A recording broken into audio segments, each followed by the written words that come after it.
Everyone's had their challenges this past year, but San Francisco actually saw some resilience in one industry in particular.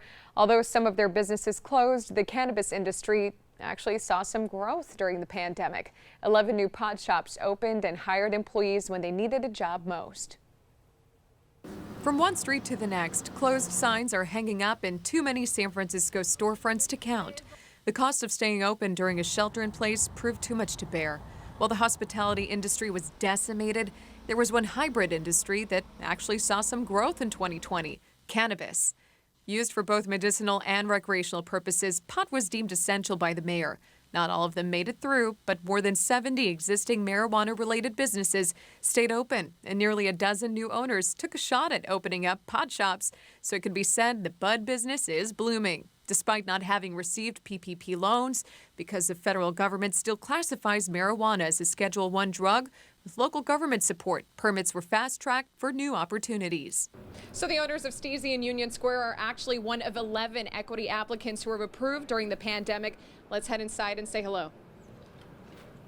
Steezy CEO Cindy De La Vega grew up in San Francisco's Sunnydale neighborhood, where she went through tough times. So despite the pandemic, she didn't shy away from an opportunity that came her way to become the city's first Latina to open a dispensary.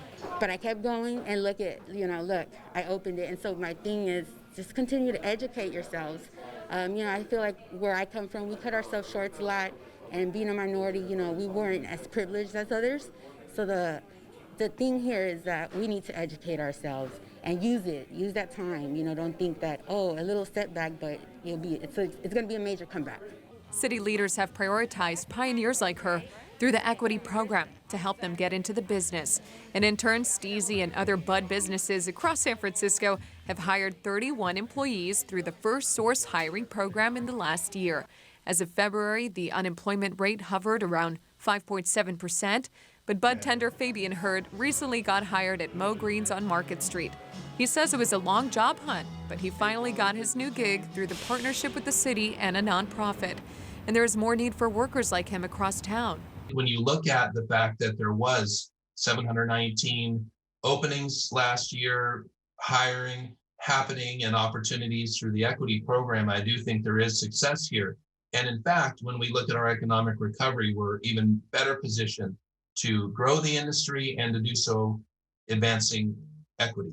And all despite a challenging year, marijuana sales tax for the third quarter of 2020 dipped slightly from $66 to $65 million compared to the same time pre-pandemic. Meantime, bud businesses are banking on less restrictions in the near future and have their lounges ready to go for when tourists and locals are allowed back. In San Francisco, Ella Sigimonian, KRON 4 News.